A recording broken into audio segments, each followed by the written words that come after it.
first guest in our podcast would be GB Srithar, who's a global industry icon. Happy to be part of this series. Travel Trade Partner Friends, Namaste, Namaskar, Vanakkam and Vandanam.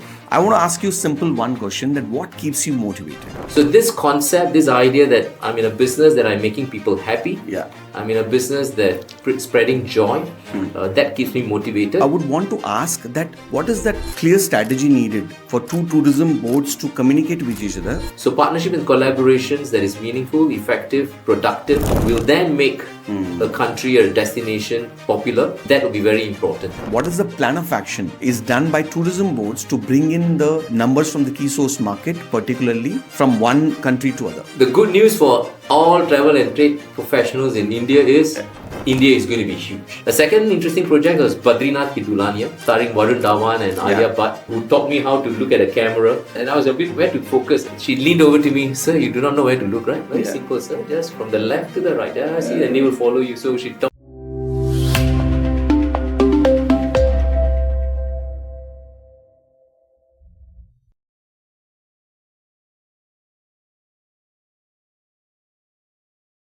Hello everyone and welcome to Travelpreneur World. In the season 1, we had industry leaders from India and we were able to give so much of learnings. So we thought of scaling the podcast and go global. Yes, you heard it right. The season 2 is having global leaders as well. And also we have themed the podcast as Dreamers and Doers.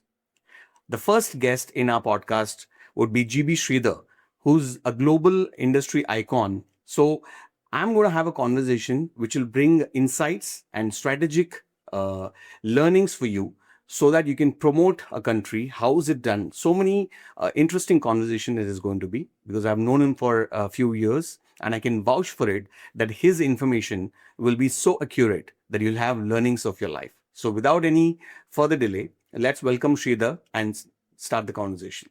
Hello Srithar, welcome to the Travelpreneur World podcast. And a pleasure having you on your podcast. Thank you. Thank you, Soundar Rajan. Happy to be here. Right now, you're heading VFSL Global Tourism as global head. I want to ask you simple one question, that what keeps you motivated? Okay, first of all, let me say a huge privilege to be here. Thank you for this. Dreamers and Doers. I'm happy to be part of this series. To all my travel trade partner friends, Namaste, Namaskar, Vanakkam and Vandanam, which is my typical greetings in India for the last decade plus.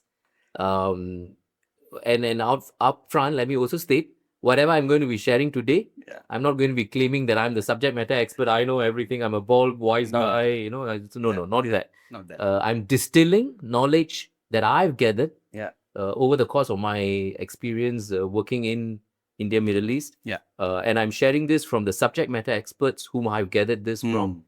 And I'm distilling this knowledge, sharing this knowledge as part of my journey, hoping that this will then spark conversations for all the travel and tourism professionals out there who's rocking and shaking the travel and tourism industry.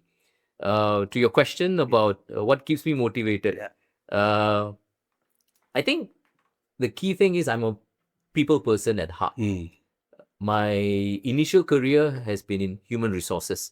So I started off as a HR guy. Okay. And it was in an engineering conglomerate that I started as a HR guy. Then I moved into tourism space. Okay. And what keeps me motivated in the tourism space is the simple fact that we are dealing with people. Yes. As one of my former chief executives had said, we are in the serious business about fun. We are in the serious business about fun. And I like that. And the idea is that we are in a serious business. It's about numbers. It is about tourism receipts. It's about tourism arrivals. But it is about a fun business. True. So in fact, today, as we as I navigate the tourism services world with VFS Global, the approach that my team and I have taken is we partner destinations. Powering tourism happiness. Right? Powering tourism happiness. Powering tourism happiness. Super. So I like the idea that you are in the business of spreading happiness. I mean, come on, Soundar Rajan. How many of us, which industry that provides, that every day you wake up and your job is to think, now, who shall I make happy today? There's a lot of services industry that does that. But always there's some form of pain involved. Doctors, okay, you're curing an illness. Lawyers, you're sorting out a legal issue. And once that is sorted, you are happy. Yeah. But it's travel and tourism that you're going for a holiday, you're already going to be happy. Yeah. And then this travel trade professional, that's us, is going to make that person happier. So this concept, this idea that I'm in a business that I'm making people happy. Yeah. I'm in a business that's spreading joy. That keeps me motivated. Yes. And if I want to conclude this by saying, maybe perhaps the brand that I was promoting with Singapore Tourism previously, Passion Made Possible, which is a very apt brand for the country. True. So passion for the industry, passion for tourism is keeping me going. So now I could sense why Singapore was so much famous in India for the last 20 years. I could see the passion in you promoting Singapore tourism. I want to bring on one point that while two tourism boards collaborate and want to promote each other, there are a lot of authorities to be established, right? There need strategies to establish between two tourism boards. So I would want to ask that what is that clear strategy needed for two tourism boards to communicate with each other? Suppose, for example, from India, if people want to go to Singapore, then what level of strategies is involved to be involved in two tourism boards? I think partnerships and collaboration is fundamental. Yeah. We are very clear as a national tourism body, any national tourism body, it could be any tourism organization. It's partnership and collaboration across multiple fronts. A, partnership and collaboration with the travel trade and tourism fraternity. Yeah. B, it is with content creators. C, it is with the distribution platforms. D, it is with influencers, and so on and so forth, right? Yeah.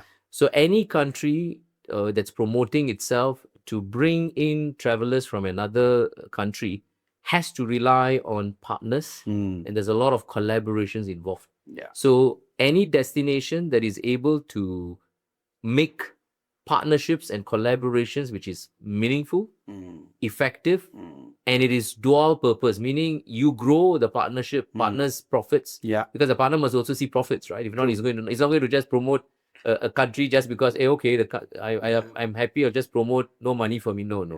So there must be mutually beneficial results. True. So partnership and collaborations that is meaningful, effective, productive will then make a country or a destination popular. And that will be very important.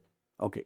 So as a travel agent, when a destination is sold very well, they feel that the rates are good. So automatically the destination also sells well, right? This is a perception of a travel agent, but they don't know the efforts put in by tourism boards or an initiative taken by tourism boards by getting the stakeholders under one roof, making sure that the destination goes well. They don't know it, right? So if you want to highlight certain initiatives and behind the scenes which tourism boards put in to make sure that the destination, for example, Singapore tourism, the overall initiative taken by Singapore tourism has helped the travel agents, travelpreneurs also to increase the business. So if you can just elaborate a bit on that. So in any tourism organization, any national tourism board, the tourism board's role will be the champion of the tourism industry for that particular country. True. So for Singapore or for any other country, so whether it's Saudi or Saudi Tourism Authority or Dubai or Abu Dhabi, Indonesia, whichever country, or Malaysia or Thailand, in every tourism organization, there are a few things that happens behind the scenes. Okay. Or rather in the country. Yeah. So one, it is the entire industry stakeholders, hotels, airlines, F&B outlets, night sports. So it is an entire industry. So if I use a Singapore example, there are various associations that are functioning. So there's the Orchard Road Business Association. There is SHATAG, which is for the Hotels Association, and Training Institute. And then you have maybe Little India precincts, right? Little India Shopkeepers Association.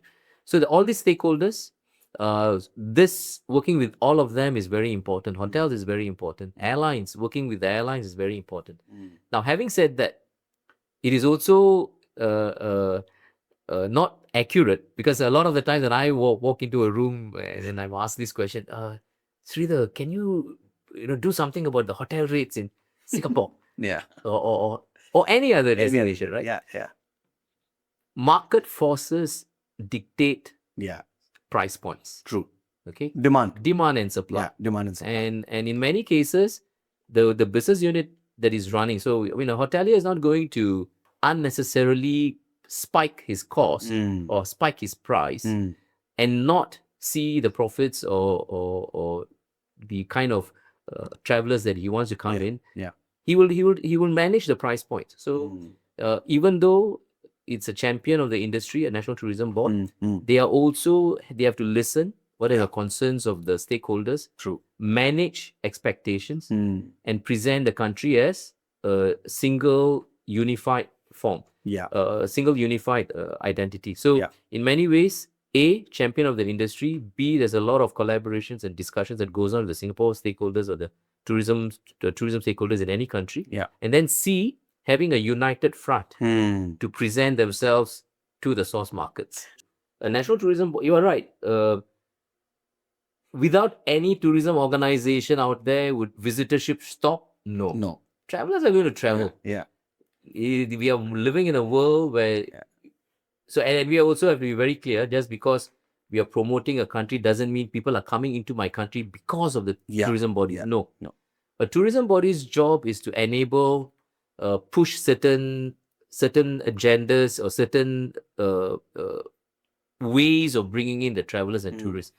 A tourism body looks at tourism arrivals, number one, and tourism receipts, number two. And of course, the others are all moving up to that, right? What is your length of stay in the country? How many? What kind of spend are you doing? Attractions, segmentations. So tourism receipts, tourism arrivals. Primary objectives. And then what happens is we look at how data guides us. So you will all tourism bodies are looking at what's the inflow of travelers from the different source markets, and then you realize, okay, there are some source markets which are very important. So for example, in the case of Singapore, China is our number one source market, and then you have Indonesia. India is our third largest source market. Singapore's third largest source market for many years, for a few years, pre-COVID and post-COVID. When you have identified the source markets, so that's the second step. Okay, these are the key source markets. Then the strategies have to be based on what within the source markets, who are your target audiences? Families, young adults, cruise, weddings, MICE, and so on and so forth, right? And then once you have identified this target segments, you then craft the relevant comms messages for these segments. And then you go into the next phase, which is content creation, content distribution. So continuing that, how do the government regulations impact the growth of any tourism, body or destinations? It has got a huge impact, right? So first and foremost, people will understand, travel and tourism fraternity will understand that for many countries, tourism is an economic contributor, right? It's a driver of some economic development, right? And therefore, countries are coming together, rather the various government units come together to project the tourism landscape, and then they promote. So government regulations plays a huge role, right? So which are the two primary levers for any travel and tourism? Number one is the visa regime. Now, the visa regime is a government priority. How do you relax the visa, or how do you tighten the visa?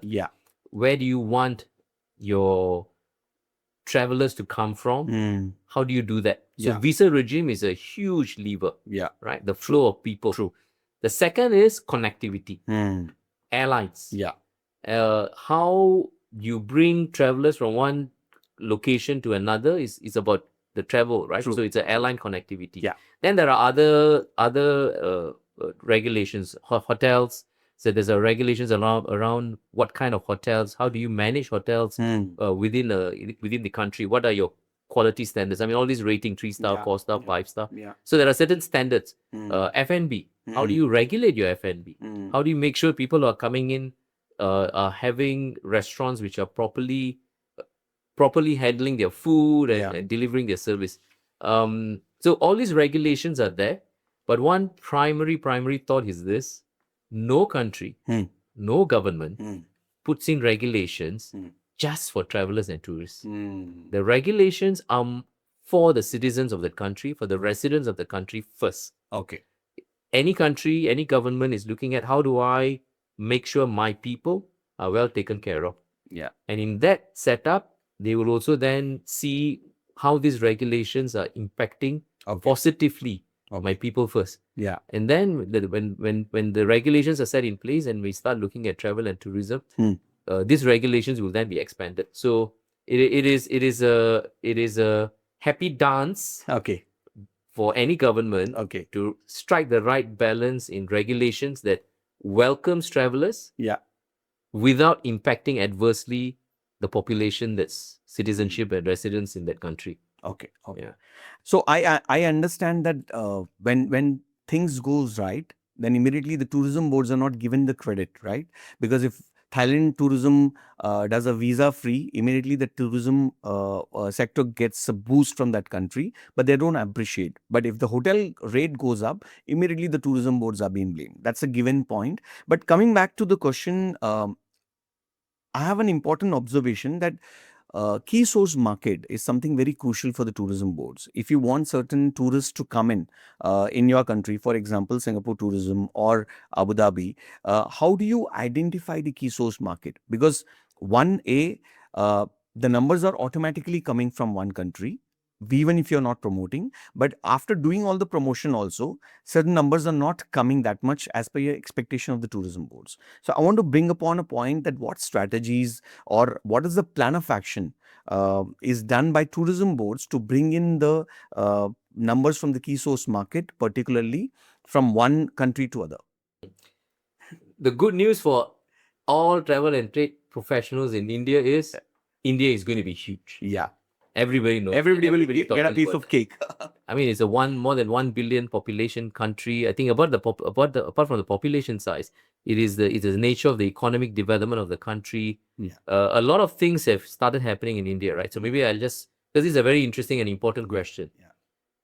Point number one, India in itself is going to be having a runway, a trajectory, which is going to be very impressive for the next couple of decades. Okay. And this is not just me talking, it is about all the subject matter experts. I mean, I've spoken to a lot of tourism professionals, my counterparts from different countries and destinations. All of us have agreed the next couple of decades is going to be huge.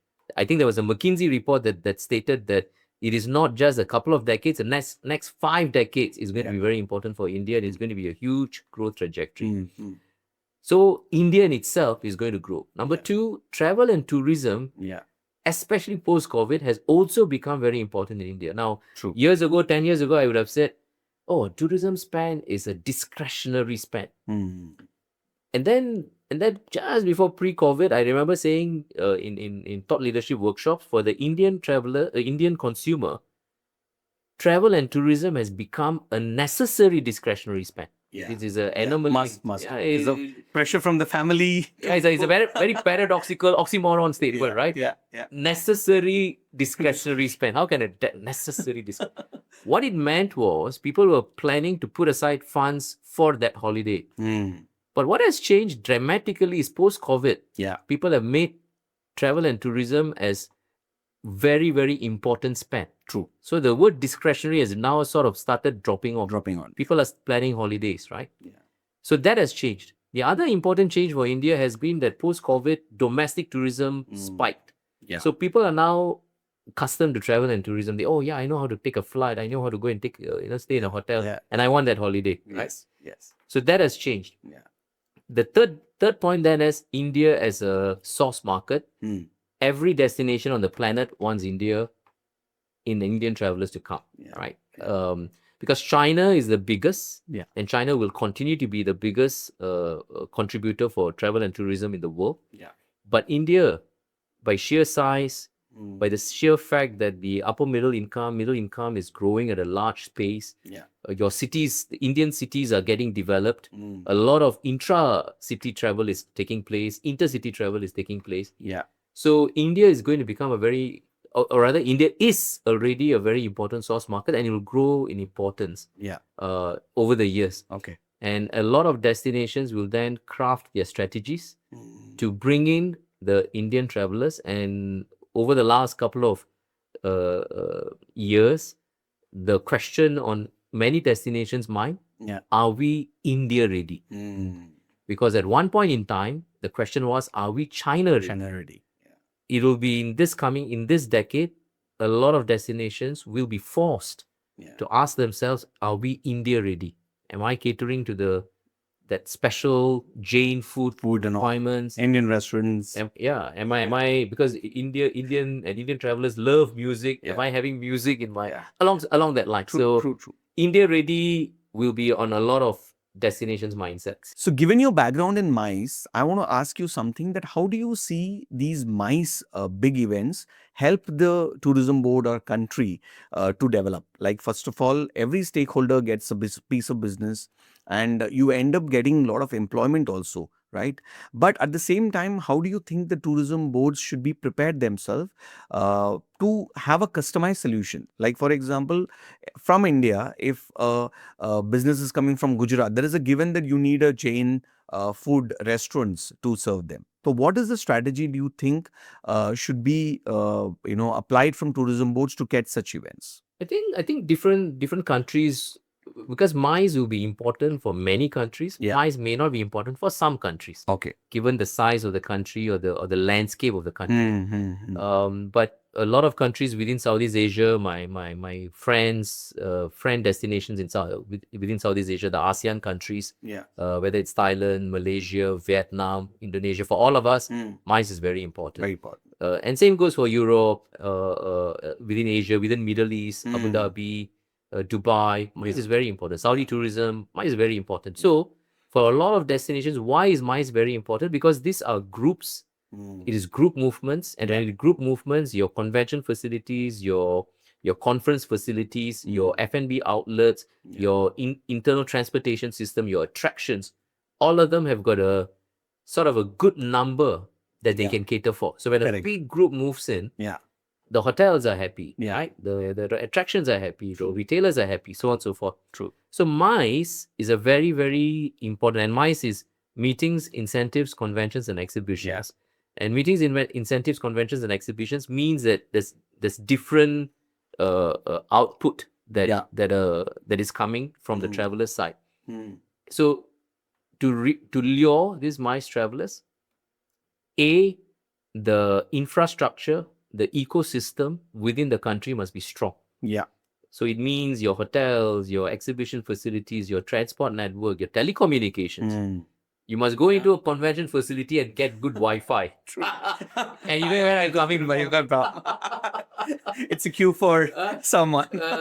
It's at the top for another day. I mean, how can you go into a major conference facility and your Wi-Fi doesn't work or your connectivity is not there, right? That's an important. So these are fundamental issues, and these are basics.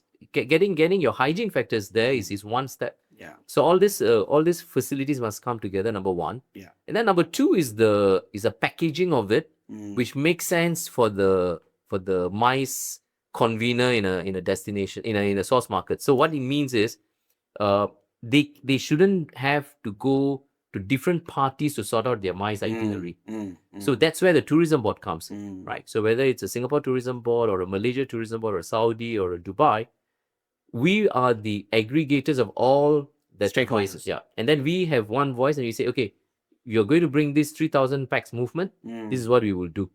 So talking about the trends, especially for our travelpreneur audience, if you can just name 5 travel trends which is happening, which will be useful for them, especially focusing on India or globally also. So one trend, so in the spirit of keeping it concise and eye-catching or mind-catching, the first trend is, I call it escape the ordinary, embrace the diversity. Escape the ordinary, embrace the diversity. Okay. Now, why do we travel? We travel to go and discover, have a good time. That is going to be more and more accentuated in the coming decade. Okay. And when you say escape the ordinary, you want to go and do something different, right? So you're looking at how you're discovering some new experiences in a location. Increasingly, there'll be also a blurring of the word bleisure has been there. It is going to be increasingly blurring. So the persons who are going to go into leisure travel, they may do some business. The person who's going to go into business, they may do some leisure. So it's going to be blurring. Sure. And the other thought, and this is my coinage, or maybe it is out there in people's mindset, but I've used the word stolen moments. So stolen moments, people are going to be looking out for stolen moments. I'll give you an example. So I went to Prague. Beautiful city, right? Yeah. Czechia, beautiful city, castles, and just a magical city. I was walking and I was taking in, it was breathtaking. But the stolen moment for us, a group of us, was going into a particular cocoa restaurant. And it was all sorts of cocoa, Soundar Rajan. Okay. It was spicy, it was bitter, it was with a dash of tanginess taste, and so on and so forth. So for that 1.5, 2 hours, we were sitting in that. That was our stolen moment. Yeah. So the entire Prague trip was very magical. Yeah. Was very fascinating. Yeah. But that stolen moment was very important. So a lot of destinations, a lot of tourism bodies have to start thinking, what are the stolen moments that I can deliberately create for the traveler? Yeah. And for the travelpreneurs who are going to shape these experiences together, they must also think, okay, what is a stolen moment I can give this? Is that a 2 hour behind the scenes of a particular musical, for example? Yeah. So stolen moment is going to be important. So escape the ordinary, embrace the diversity. Sure. Trend number 2, go slow, take the flow. Okay. Take the flow. Okay. Go slow means people are no longer going to go and cramp a 3-day. I want to do, it's so cramped. Go click a picture, move, click a picture, move. No. It is already a trend pre-COVID that people are going to take in a bit slow. And it has become even more so post-COVID. So go slow means you're spending more time. Right? You may go into the rice terraces of Bali, Indonesia, for example. Okay. Or you may go into a Bintan Island, right? So Bintan Island, which is 60 minutes ferry ride from Singapore. Okay. And you go there, it is just lush vegetation. It's a break from all the sounds and cacophony of a modern city. Okay. You go there, you do spa, you go and do your golf, you relax, you be at the beach. That's going to be taking it easy, have a great time, go slow. Taking in the flow means be part of the culture of the city. Have local food. Local food. Manual. Like you go, say, Mardi Gras, Brazil, Mahakumbh. Yeah. In India, In right? India. I mean, come on, that's an amazing, wow, hundreds of millions of people in one location. That is taking in the flow. Yeah. I mean, I've seen foreigners coming in just for that, to take in the spectacle that is Mahakumbh. True. So that's going to happen. I want to go to a destination and I want to take in the flow from the destination. Third trend, travel together, get closer. Okay. Not a new trend. It is about families traveling. It is about friends traveling. Yeah. And they are traveling together. Why? They want to get closer. So it could be celebrations. It could be a moment of getting back after 20 years. They've been friends. Okay, guys, let's go together and do something. It's families. So this bonding, the need for bonding, has become even more important after the COVID. True. I'll give you my example. We have a school friends group. It lasts 7 years. We've been traveling to India destination. Right. So we fix a date and we travel. On the last day of the trip, we issue the tickets for the next trip, next year. So school friends from 5th class, and four of us, and we've influenced a lot of people to travel. Like, if you can, you guys travel, we'll also travel with our friends. So that's a huge segment, which is developing. The fourth trend that I'm looking at is heal yourself, or heal the self, and be gentle to earth. Okay. Now, heal the self, be gentle to earth is about how COVID taught us all, don't take yourself for granted. Yeah. Don't take your loved ones for granted, right? True. So healing the self means I want some time out. I want to just be in a space. I'm in my zone. I want to heal myself. I want to go to a very quiet corner. So there are people who maybe like to do forest bathing somewhere. There are people who may say, okay, I just want to go and chill in the beach, far away from everything. I just want to be at the beach. No connectivity. No connectivity. Some people may want to go to the mountainsides. They want to go and be at the peak of some mountains. Some people may say, I want to go deep sea diving. Yeah. So heal the self, in whichever format, whatever your passion, you're going to say, okay, this is me. I want to go and heal myself. Yeah. The other important thing is, how are you going to be gentle to earth? All of us are increasingly aware of the global warming and how things are sort of... Sustainability is a very buzzword. Yeah. I think the challenge today is how businesses can convert that into a meaningful endeavor, because sustainability is not cheap. Yeah, Because it is expensive. It is. But as more and more travelers and tourists are mindful of this, it will become important that businesses also put in practices that makes their experience provision to be a bit more friendlier to earth. Technology will redefine travel. So the advent of AI, artificial intelligence, which we still don't comprehend that much. I mean, it's still something that I don't comprehend that much. But all of us know it is coming. It is going to be making even bigger and bigger impact. Yeah. I don't think we need to be fearful of it. I think we need to know how to leverage it, because it is going to make travel even easier. Maybe real-time accessibility. Accessibility of information. Presenting of content which is far more accessible at any point in time in devices which are very convenient for you. So technology is going to reshape how travel is going to happen. So technology will redefine travel. So that's the fifth track. Okay. Because, my next question was that only, that how is this tourism as a destination is kind of going to use, and equally the travel agency fraternity. Travelpreneurs also have to use the AI, because it's not a threat. If you use it correctly, it can be scaling your business to the next level, because ultimately, especially for India, I feel that you need a neck to catch as a traveler, no matter how much of digital kind of platforms come in. But ultimately the tier 2, tier 3 cities, who travelers, they need a human touch. So that's what the confidence I keep on telling everybody, that don't think that the technology or AI is a threat. Use it wisely and it will scale up. If you're handling 10 bookings, you can handle 50 bookings because of the technology and AI. I think technology is going to be so important. So writing from the question that you just said, technology in travel, how could it be? Very simple example. India, the land of so many languages. Technology will make it easier. So can you imagine technology will make it whatever language you're comfortable with? You say something, suppose you are in the middle of Paris, and you want to say something, you're quite lost. Talking to someone out there may be a bit difficult. So maybe you take out a device, say something in your native language, gets translated in French, and the gentleman next to you can say, okay, this is how you do. Technology will make easier for language barriers to come down. One example. Number two will be real-time information, accessible information. You are out there somewhere, then you suddenly realize, hey, I'm very close to a particular place. Can I book a restaurant slot now?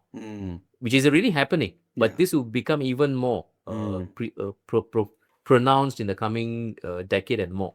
So technology will make it easier, faster, and probably more customer friendly. Now, I'll take you back, a bit of older memory, because you've been with the Singapore Tourism Board, and you must have done so many innovative projects, in India and Middle East.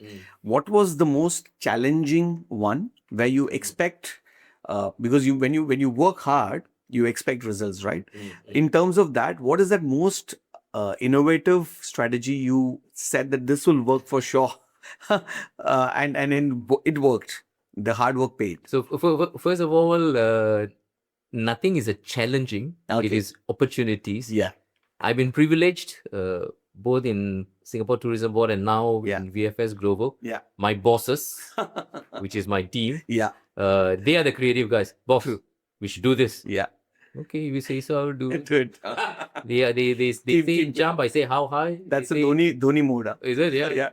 What Dhoni mode. That asking others to kind of say, and you make them believe that it's you're doing it. So my team has been very creative. Seriously, I've been privileged to be working with team who are very enthused and very creative. So in Singapore Tourism Board days, actually we have done some very interesting projects. A couple of them come to mind. A few of them come to mind. One was Street Art India. Street Art India, we did, and this is a non-profit organization promoting street art.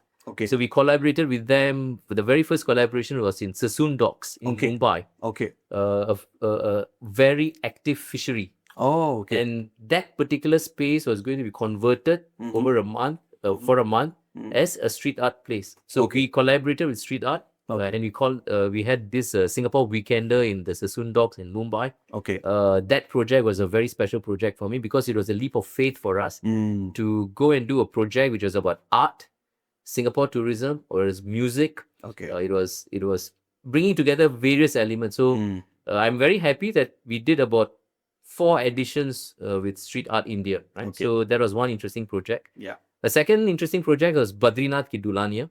Okay. The Bollywood movie. Which was a huge big box office hit, starring Varun Dhawan and Alia Bhatt, who taught me how to look at a camera. So she was saying, "Sir, you're quite confused how to look at a camera because there was a lot of cameras. You were on stage and there's a lot of cameras, and I was a bit where to focus." And Who said this? Alia Bhatt. Oh, Alia Bhatt. Okay. If I can quote her name, so of course. so she was she was so kind, such a sweet lady. Yeah. She leaned over to me, "Sir, you do not know where to look, right? Very simple, sir. Just from the left to the right. Yeah, see, and they will follow you." So she taught me how to do that. Okay. So Varun Dhawan, Alia Bhatt, Badrinath Ka Dulhania movie with Apurva from Dharma Productions. Sure. Sashank, the director. Sure. That was a very interesting project for us. Okay. And maybe one other, and in that same light, if I'm talking about productions, it is about Chota Bheem. We were the first National Tourism Organization, International Tourism Board, to collaborate and have Chota Bheem and his friends in Singapore animated. And that project is very special because we started it pre-COVID. We sort of finished it and it was COVID.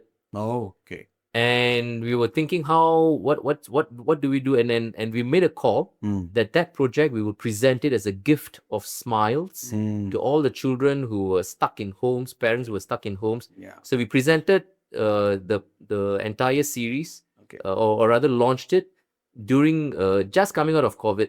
So it was a gift of smiles. So Chota Bheem was a gift of smile. Okay. And then the final project, maybe I will just recollect, is working with Maestro Ilayaraja. Ah, okay. So Maestro Ilayaraja, that was a very, very fascinating project. Maestro Ilayaraja, god of music, he was in Singapore for a concert. And there was one particular song that he had done for a Rajinikanth movie years ago. Akkare Chimai Araginile, that song. You can sing 2 lines also if you want. The singer and Mr. Ilayaraja will be very upset. Okay. So Akkare Chimai Araginile, that song, we had that song rendered, and Maestro Ilayaraja was in that video clip. Okay. So we had Mr. Ilayaraja himself be the front for that entire song. So that project was very good because I was literally with him during the shoot. Yeah. And it was a delight. Okay. So these were some of the interesting projects that I had the privilege of working with. Now, you mentioned clearly, the Bollywood collabs.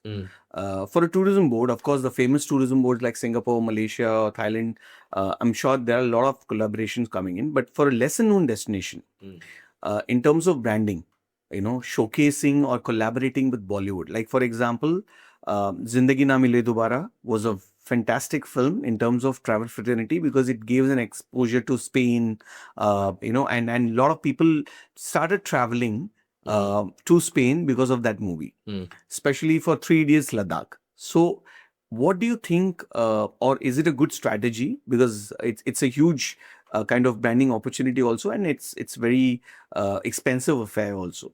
So in terms of destination which are lesser known, what should be the strategy for them, especially apart from the Bollywood also, to brand themselves to woo the audience?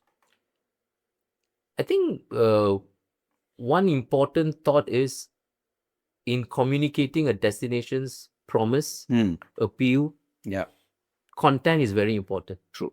And content is king. If the content is well curated and it is well developed, it then becomes a very useful vehicle for the destination. Okay. And fortunately for India, for all the tourism boards now, there's a lot of options. So it could be movies, it could be TV series, it could be OTT platforms, it could be influencers, and there are a lot of content creators who are great influencers. Yeah. So the options are many. So depending, of course, on the budgets and ambitions of the destinations, they can sort out variety of options to go and engage the Indian audiences. Yeah. And one important mantra now for a lot of tourism boards is push messages are not necessarily effective. Yeah. So it has to be a certain element of authentic. Okay, not even certain element. You must be authentic. Authenticity is so important. Whatever you say, the destination must be able to deliver. So on screen, if you're seeing something which is not so real, and then that becomes, when you go there, it is not happening. It becomes a bit difficult. Yeah. So in many of our collaborations, we have been very clear that we are presenting the destination in an authentic and genuine manner. But the important next thing, so content is king, but I'm also a firm believer distribution is queen. Yeah. You can have the best of content, but if your distribution is not good, it doesn't go well. So one of my subject matter experts that I learned from, and she was my chief marketing officer in Singapore Tourism, but she told us, Srithar, the team,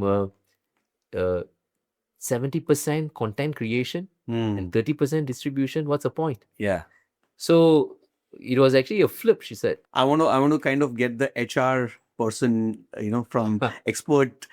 So because the travelpreneur also a kind of leader who wants to grow, right? From that city, they start as a single person, then they want to become big. So what are the 3 top things they should be by default, doing it to become a scale from their city as a travelpreneur? So I have this TRP3. Acha. So T stands for team. Team. So R stands for results. Okay. And then the 3 Ps. 3 Ps are promotions, partnerships, and penetration. Okay. Right? So I put T first. So my simple philosophy, you get the team right, results will follow. If any travelpreneur, any organization is going to go out there and say, I'm going to achieve this results, but they don't have the right team, no way the results are going to be achieved. True. So getting the team right sizing, right scaling, right managing the team to become a cohesive unit is very important. Yeah. So if you get that right, results will follow. So that's one. Staying focused. A lot of travelpreneurs should spend a lot of time with people, with their own team, spending time. And in that regard, 2 or 3 thoughts comes, right? So number one, a leader must do what a leader must have. He must have a vision, and a direction that he wants to hit the organization or the outfit that is leading. He wants to have a certain vision and direction. True. Number 2, he must have the right strategies. And strategy, in a simple word, it is not only about what is it that you need to do, but it is also, more importantly, what is it that you're going to say no to? Yeah. No, I'm not going to do this. That's important. No, this is not the quality I want. No, this is not the partnership I want. That is very tough for me. Yeah, it is. Saying no is right? Very tough. Yeah. So knowing what to do is important, but knowing what not to do is also very critically important. And finally, the third very important for me is communication. And communication, I think, and this is I've read several books. I'm not a huge reader. Yeah. But one book that stayed with me was Stephen Covey's 7 Habits for Highly Effective People. It has been there for many decades now. Yeah. And there's one particular 5th habit. Seek first to understand, then to be understood. Yeah. Seek first to understand, then to be understood. So he was saying that we need to listen more, because by listening, you will be able to understand the needs of your consumers, your team, stakeholders, and so on and so forth. True. So the first important element about communication is not speaking first, but listening first. Yeah. And then communication is about how leaders then communicate. Okay, I've listened. This is what I've taken in. And this is my vision. This is my direction. This is my strategy. Yeah. The ability to communicate and rally the team to go and deliver the results that the organization needs or the leader needs, that is a very important element. So communication is the third one. So it is about vision and direction. Second is about the strategy. And making sure there's a plan, action plan. And then third is clear, precise, effective, constructive communication. I having this conversation makes me believe that a book is coming soon because you're someone who has so much of information that you can write a book and that will be so useful to people who want to come into tourism. So Sridhar, last but not the least, one single point, if I want to ask you that for anybody who wants to join this industry, aspire to be part of this industry, what is the single most thing they should, kind of take from you? There's a famous Tamil poet, Kavinyar Pungundranar. Okay. And his line was, every city is my city. Everyone is my kin, my relationship, my friend. So I think that thought is very powerful for the fraternity we are in. So for any aspiring travelpreneur, even for those who are building up their business, the next couple of decades is going to be a very immensely growing decade for travel and tourism. Okay. It is an industry where we are powering tourism happiness and promoting tourism happiness. So when you can have fun, as I said, as my former CEO said, serious about fun. So I think that is a single thought that I would like to leave. It is a fun business and it's going to be a good business. So have fun doing this travel and tourism work. And I'm also taking the liberty, because I know Tamil and you know also Tamil. And if I can just get this, because I know where you're coming from. So, இதே வார்த்தையில நம்ம ஒரு தமிழ்காரங்களுக்காக கொஞ்சம் பேசணும். So Singapore பயணத்துறை வாரியத்தில் இருக்கிறப்ப இப்படிதான் ஆரம்பிப்பேன். இளமையே மனதாக, இனிமையே குணமாக, ஆனந்தமே வாழ்வாகட்டும் என்ற வாழ்த்துக்களோடு நான் ஆரம்பிக்கிறது. அதே மாதிரி ஆரம்பிக்கிறேன். கவிஞர் பூங்குன்றனார் சொல்லியிருக்காரு, யாதும் ஊரே யாவரும் கேளீர். அதுக்கு ஒப்ப நம்ம இருக்கிற இந்த தொழில் வந்து ஆனந்தத்தை வளர்க்கக்கூடிய தொழில். எல்லாரும் ஆனந்தமா இருக்கணுங்கிறத வளர்க்கக்கூடிய தொழில். அந்த தொழில் நம்ம செய்யறப்ப நம்மளும் ஆனந்தமா இருப்போம், மற்றவங்களுக்கும் ஆனந்தத்தை கொடுப்போம். ஆக இந்த தொழில் அனைவருக்கும் பரிபூரண ஆனந்தத்தை கொடுக்கக்கூடிய தொழிலா இருக்கு. அதை தொடர்ந்து செய்ய நாம் அனைவரும் கடமைப்பட்டிருக்கோம், குஷியா இருப்போம். Superb. On that note, lovely talking to you, and it was like an encyclopedia of information coming on for. No. It's ஏதாவது அந்த தமிழ் டக்குனு இப்போ வர மாட்டேங்குது பாருங்க. கற்றது கையளவு, கல்லாதது உலகளவு. Whatever I've said is actually a small drop in the ocean. There are far more insights and intelligence and knowledge that's out there with the travelpreneur fraternity. I'm happy that I had this occasion to share some of the insights that I've gleaned. And I hope it has been useful for the audience who's listening. I'm sure. This is like, I had so much of learning myself. So I'm sure people who are listening to this podcast will have the information. Thank you once again for, coming to the podcast, Dreamers and Doers. Thank you, dreamers and doers. Let's dream and do. Thank you. Namaste. And vanakkam. Thank you.